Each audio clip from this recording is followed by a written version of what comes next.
So hello friends. तो previous lecture में हम लोगों ने कंट्रोल स्टेटमेंट्स से रिलेटेड बात करी थी और उसमें बात करी थी कि there are three types of control statement, जिसमें हमारा पहले थे कंडीशनल और ब्रांचिंग स्टेटमेंट। सेकंड हम लोगों ने बात करी थी लूप। और थर्ड हम लोगों ने बात करी थी ब्रेक और continue, which will be used how to come outside the loop. तो चलिए, पहला जो हमारा कंट्रोल स्टेटमेंट था which will talk about conditional और ब्रांचिंग, और बहुत सारे लोग इसको डिसीजन मेकिंग स्टेटमेंट भी बोल देते हैं। इसके बारे में आज हम लोग डिटेल में पढ़ते हैं। So we have already discuss, जो कंडीशनल या ब्रांचिंग स्टेटमेंट हैं वो डिसीजन मेकिंग के लिए यूज़ होते हैं। तो जब भी प्रोग्रामिंग में वी आर हैविंग टू और मोर ऑप्शंस और हमको एक डिसीजन लेना है कि among these two and three options which option we need to select, then we people need to use concept of a conditional statement. ठीक, तो there are a multiple option और कुछ कंडीशन पे बेस्ड हम ये डिसाइड करेंगे कि कौन सा ऑप्शन हमें सेलेक्ट करना। तो that is the logic behind the conditional and branching statement. There are different types of conditional और ब्रांचिंग स्टेटमेंट्स अवेलेबल हैं पाइथन में, जिसमें सबसे पहला सिंपल इफ है, फिर आपका इफ एल्स है, then multiple if else statement है, और फाइनल वन हमारा नेस्टेड इफ है। तो चलिए, वन बाय वन इन चारों केस को हम लोग चेक करते हैं। तो इफ का जो सिंटेक्स है उसको हमको ध्यान से समझना है, क्योंकि पाइथन में सिंटेक्स लिटिल बिट डिफरेंट है as compare to, but one thing I will like to ensure, बाकी लैंग्वेजेस के रिस्पेक्ट में बहुत ही ईजी भी है एक्चुअली। ठीक, तो सिंटेक्स का इफ कंडीशन, यहाँ आपको कॉलन लगा देना। Colon is compulsory, please don't forget to put colon, जरूर लगाना। और कॉलन के बाद जो स्टेटमेंट लिखना है, वो जो हमने ये ब्लू कलर दिया, इसका मतलब ये हमें क्या देना, स्पेस देना। इसको हम लोग क्या बोल देते हैं, इस कॉन्सेप्ट को क्या बोल देते हैं, इंडेंटेशन बोल देते हैं। तो कॉन्सेप्ट यहाँ पे क्या है, पहला कॉन्सेप्ट। एक और चीज़ मैंने इसमें क्या करी है, जहाँ जहाँ कोई इंपॉर्टेंट कॉन्सेप्ट आएगा हम उसको रेड कलर फॉन्ट में आपके सामने डिस्कस करेंगे। तो आपका जितने भी कंडीशनल स्टेटमेंट हैं आप देखेंगे, चाहे वो इफ़ है चाहे लूप है, उसमें इंडेंटेशन का कॉन्सेप्ट बहुत इंपॉर्टेंट है। ठीक, तो अगर आपने ये इंडेंटेशन मतलब गैप दे दिया, ठीक, तो इसका मतलब ये वाला स्टेटमेंट इस इफ से कनेक्टेड है। अगर आपने ये गैप नहीं दिया तो पाइथन क्या मानेगा, ये वाला स्टेटमेंट इस इफ से कनेक्टेड नहीं है। कनेक्टेड मीन्स कि अगर ये कंडीशन ट्रू है तो स्टेटमेंट एग्जीक्यूट होगा, अगर ये कंडीशन फॉल्स हो गई तो ये वाला स्टेटमेंट एग्जीक्यूट नहीं होगा। चलिए कुछ एग्जाम्पल्स हम लोग इसको समझते हैं।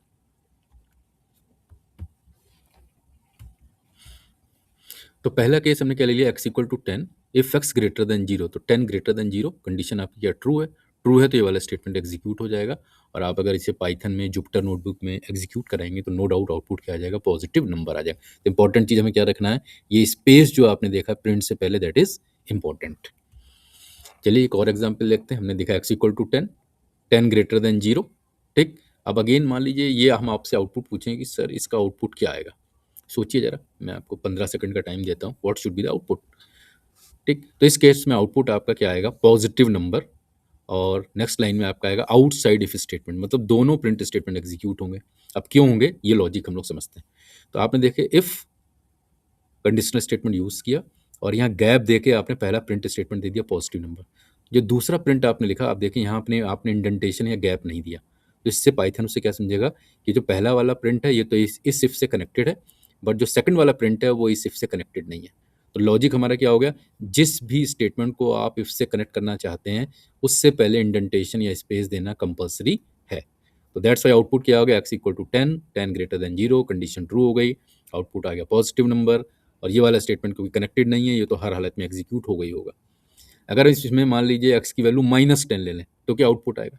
तो अगर आप एक्स की वैल्यू -10 ले लें तो आउटपुट क्या आएगा, -10 ग्रेटर देन 0। ये वाली कंडीशन क्या होगी, फॉल्स हो गई, तो ये वाला स्टेटमेंट तो एग्जीक्यूट नहीं होगा।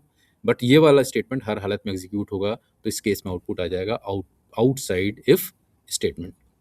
तो आई होप कि आपको थोड़ा सा कॉन्सेप्ट क्लियर होगा कि कहाँ इंडेंटेशन देना है, कहाँ इंडेंटेशन नहीं देना है। नेक्स्ट है हमारा इफ एल्स स्टेटमेंट। यहाँ पे अगेन हम एक दूसरा कॉन्सेप्ट आपके सामने डिस्कस करने जा रहे हैं, तो रेड फॉन्ट में, कि कॉन्सेप्ट क्या है। यहाँ पे दो ऑप्शन है और हमको एक ऑप्शन सेलेक्ट करना है। ठीक, तो whenever we are having two option and we have to select one of them, then we will use concept of a if else statement. तो अगर ये कंडीशन ट्रू हो गई तो ये वाला स्टेटमेंट एग्जीक्यूट होगा, और अगर ये कंडीशन फॉल्स हो गई तो हम लोग कहाँ चले जाएंगे, एल्स में चले जाएंगे, मीन्स स्टेटमेंट 2 आपका एग्जीक्यूट होगा। चलिए इसका एक एग्जाम्पल देखते हैं। तो हमने एज इक्वल टू 17 मान लीजिए, हमें प्रोग्राम चेक करना है कि कौन सा स्टूडेंट या who is eligible for voting और who is not eligible for voting. तो हम जानते हैं वोटिंग की एज आपकी क्या होती है, 18 होती है। तो हमने प्रोग्राम क्या बना दिया, if age greater than equal to 18, तो क्या प्रिंट कर दो, एलिजिबल टू वोट।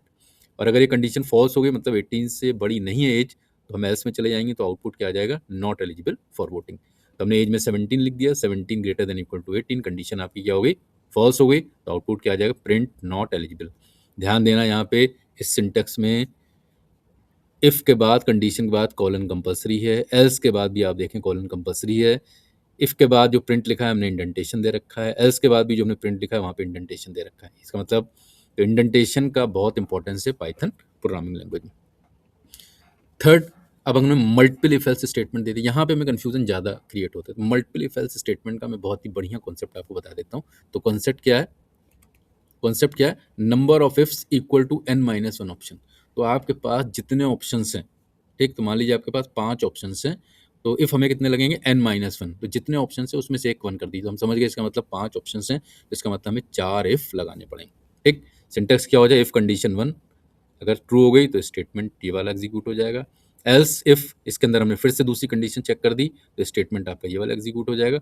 और ये वाली कंडीशन अगर फॉल्स हो गई तो हम इसके एल्स में चले जाएंगे। एक चीज़ ध्यान रखनी है यहाँ पे, अगेन इस इफ का ये एल्स है और इस इफ का ये एल्स है। ठीक, तो अगर ये वाली कंडीशन फॉल्स होगी तो इसके एल्स में जाएंगे, और अगर इसकी कंडीशन फॉल्स होगी तो आप सेकंड वाले इफ के एल्स में जाएंगे। तो ये थोड़ी सी चीज़ आपको ध्यान रखनी, कंडीशन कॉन्सेप्ट याद रखना है, जितने ऑप्शंस उससे एक कम आपका इफ स्टेटमेंट होगा। चलिए एक एग्जांपल देखते हैं।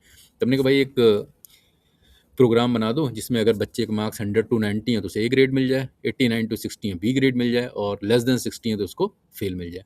तो हम समझ गए कितने ऑप्शन है यहाँ पे, 1 2 3। तो इसका मतलब कितने इफ लगेंगे, n माइनस वन इफ आपके में। तो हम समझ गए 3 ऑप्शन, इसका मतलब 2 इफ लगेंगे। तो हमने सीधे लगा दिया, if marks greater than equal to 90 तो ए ग्रेड आ जाए, एल्स अगर 90 से कम होगा तो हमने फिर सेकंड कंडीशन क्या है, 60 से ज़्यादा।